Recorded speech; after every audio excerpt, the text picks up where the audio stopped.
I can see that the security guards have locked you into the room now. There's no escape.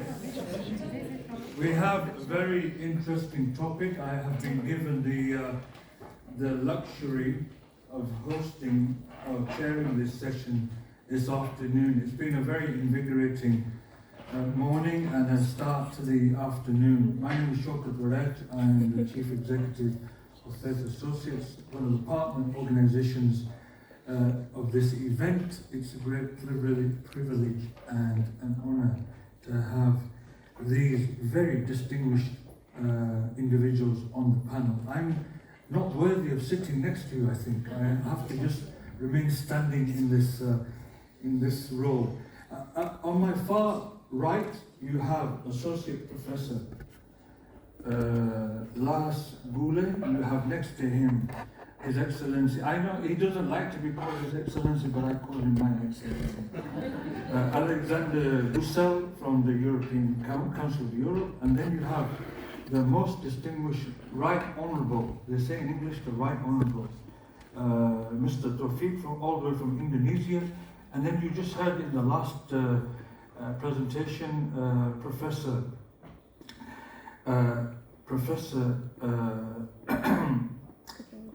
Claudia Lenz. We had the privilege of listening to Claudia yesterday as well.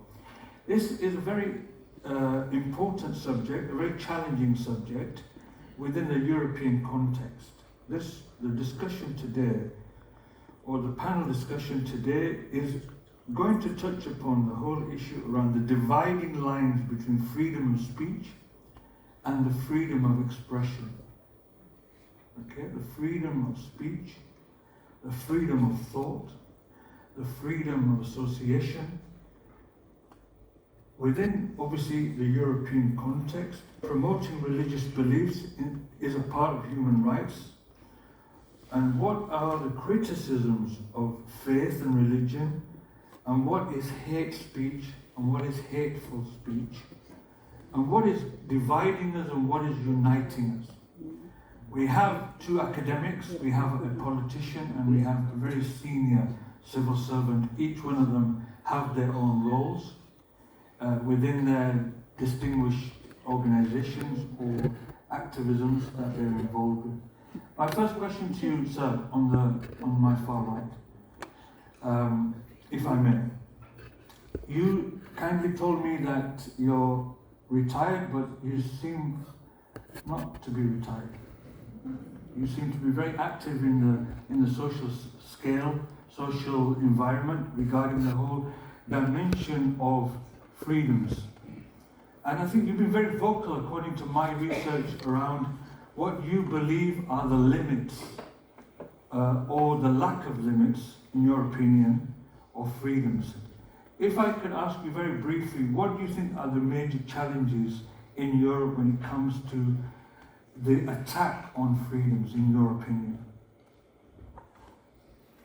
Oh, it's a broad question, and the problem is, to a very large extent, moral panics.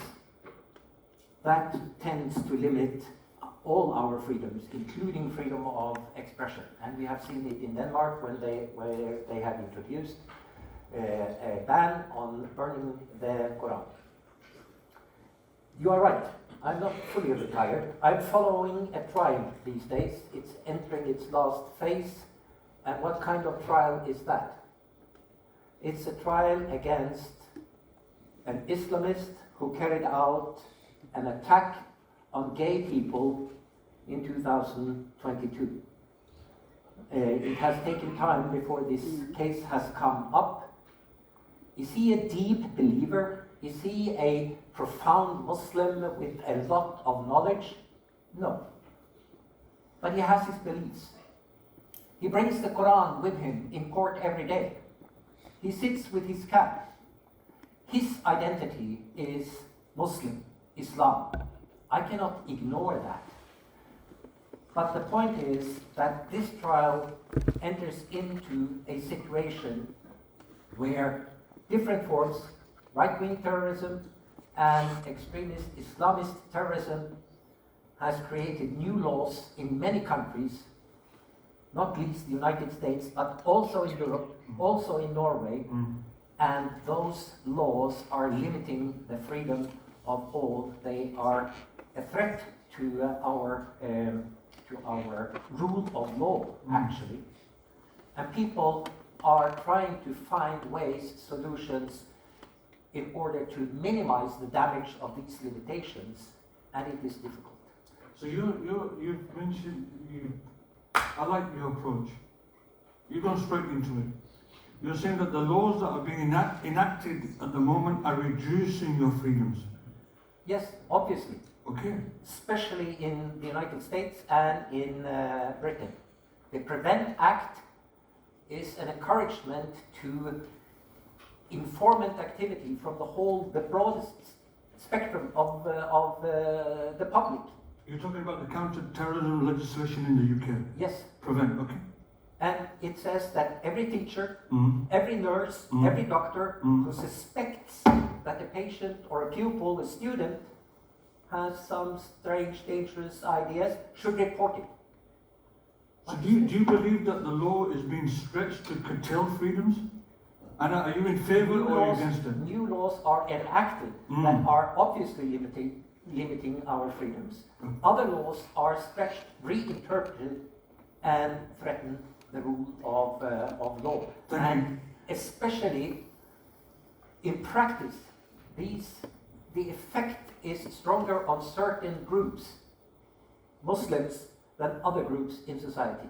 Thank you, sir. You framed it very well. Sir, can I ask you, as a civil servant, as a bureaucrat, as an advisor to the political authorities whose responsibility is it to frame and basically enact legislation, how do you see the European direction of travel when it comes to this new framework or this new assessment of the freedoms that we used to have or currently have, and where do you think it's emerging for the future and in the realm of safety and security?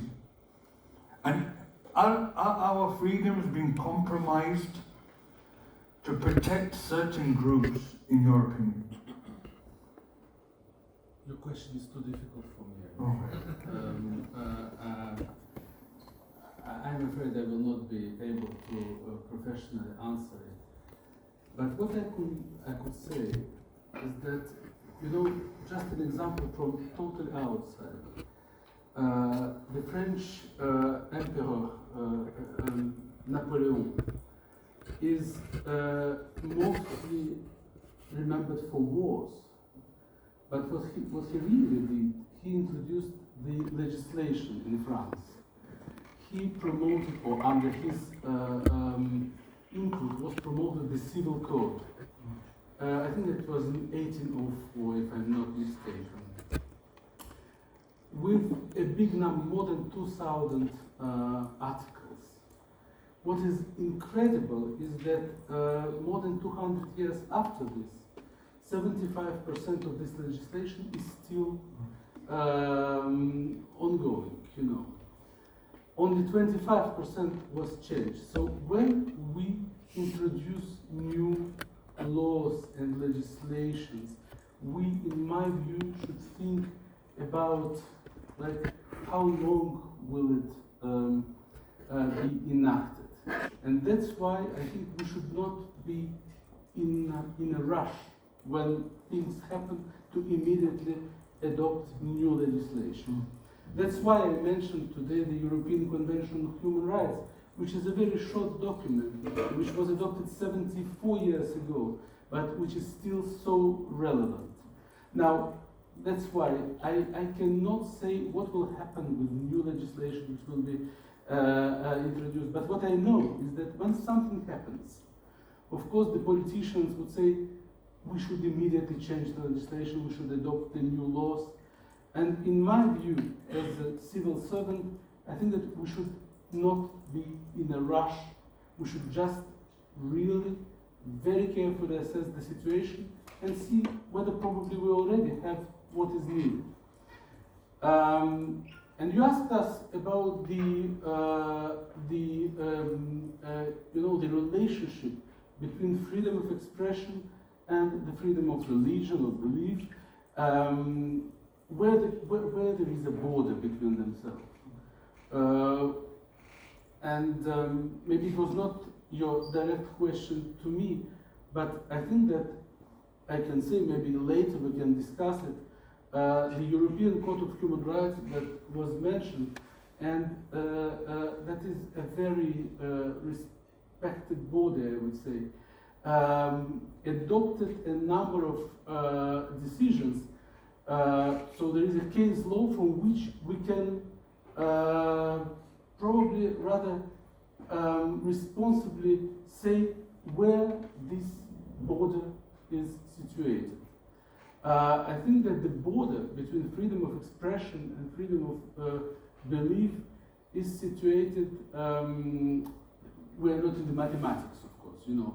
There are no formula like to get out parentheses like, but what is clear is that, first of all, the court said that the freedom of expression is one of the major fundamental rights. To say in favor but also against, to say good, positive things, but also critical things. So we cannot clearly forbid people to criticize. But at the same time, this article, Article 10, as all the articles, almost all the articles of the European Convention, has two parts. The second part introduces limits. And the limits for us, for the court, is call for discrimination, for hate, against peace, and against dignity, human dignity. So I think that the border should be situated between between these two lines. And if we have time, probably I will return to this later. Thank you so much. Very insightful. Mr. Basari from Indonesia. I know Indonesia is considered the most populous Muslim country in the world, but you still have minorities there. Within the framework of the laws of that country, how are you protecting the rights of minorities to challenge Muslim values and opinions? Yes, I think I'm the one and only participant from Asia, and we are talking about the situation in Europe. But I want to give you the different perspective. In Indonesia, like you said, that we are the largest population, Muslim population in the world. The population of Muslim is 87%. It's about 242 million, and the Christian is about 11%. It's about maybe 29 million, and the other 2% are Hindu, Buddhist, and other religions. And I can say that there is an issue in Indonesia about the blasphemy law and also the freedom of expression, because we are the Muslim majority. So the blasphemy laws and the freedom of the blasphemy law used for the minority groups, you know, because if something happened, for example, there's a Christian or other religion other than Muslim, or the deviant of sect in the Muslim, saying something about insulting the belief in Muslim. So it is easy to use the blasphemy law. Okay, that's the current situation. But we are trying to have a reform, legal reform. In 2023, just last year, we just have the new criminal code. Even it will be enacted in 2006. Now we are in the transition to socialize the new code. And as a parliament member who always try to support the human rights norms, we try to shift the interpretation of blasphemy law to be the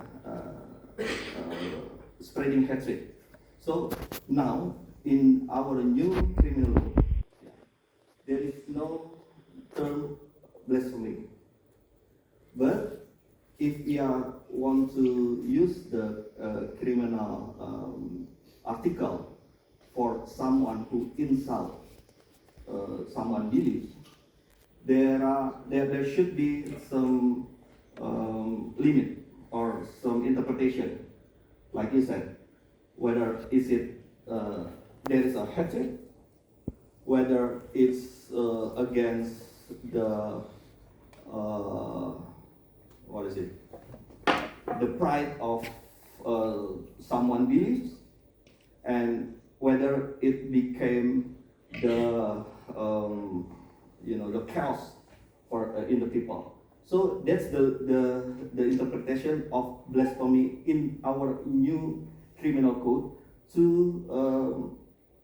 to protect the minority groups and to make our law become more compliant with the human rights norm. That's the one thing. The other thing is that what happened in the recent time in Europe, in US, and especially in Europe, about what happened that we are discussing. It makes us difficult to advocating the human rights. Why? Because in Indonesia, there are some popular notion that human rights norms are the Western values, are the Western hegemony. So when we are talking about the freedom of expression, we are talking about the freedom of religion. In this recent time, they will say, oh, you are the agent of the Westerners. You try to put the Western values to our values. So what happens if when there is some, for example, the burning of the Quran, we are saying that on the other hand, we are talking about the importance of the freedom of religion and freedom of expression. So they just say that it's a paradox. What we are saying about human rights is Western. Now Western doesn't give the respect to ours. So stop saying about human rights. It's our difficulties right now about what happened right now. So I think it is maybe it is important to be discussed for the other side of the world rather than the Europe. Thank you. Very interesting point. Professor Lenz, if I can come to you quickly and briefly, if you may. We are now, many European governments are drafting legislation when it comes to freedoms online. Where do you think the boundary should be drawn? Very briefly. I'm the only female, you can't ask me to be very brief.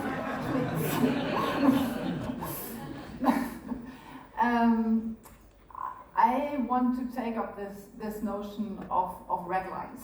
And I want to take another hat. I'm a researcher, but I'm also educator.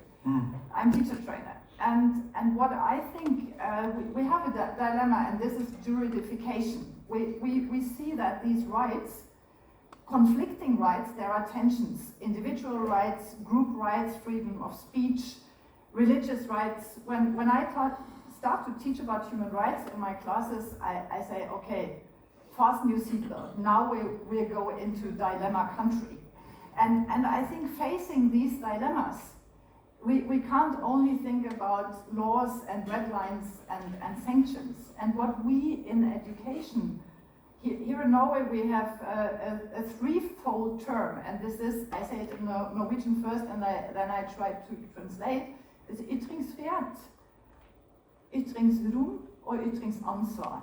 There is the freedom of expression, the room to express, and your responsibility to express. And this threefold thing in education really gives an interesting framework, because I think this thing of the Western or not Western human rights, it has been also politically used and abused, but there is something which I believe is universal, and this is the human dignity question.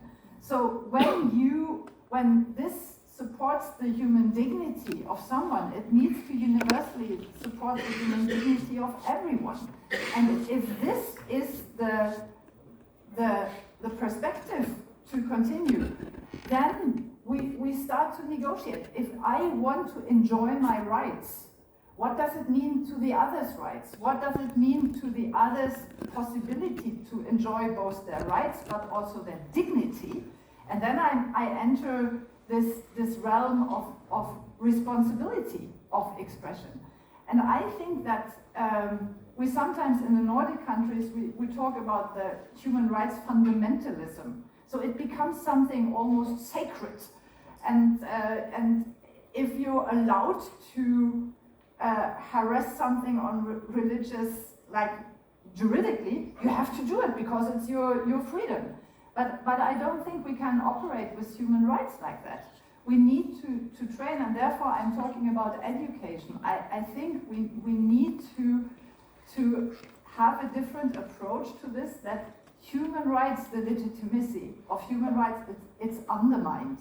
If it can be instrumentalized of being only valid if it becomes the instrument of the strongest, those who have the power to define it. So we need to bring it down to the question, what kind of rights are in play here, and what do we do about the dilemmas, and how can this contribute to and not undermine the mutual respect and the coexistence as equally dignified individuals. So this is my approach, and sorry I didn't speak briefly, neither did I answer the online, but I think this is applicable to online too, because as grown-ups, we don't, when I think about my kid, I have a 15-year-old, I can't control what they're doing, and we can't go for forbidding or blocking algorithms. So what we need to train them is this responsibility and reciprocity of having rights and having responsibilities and duties. Great, very useful feedback.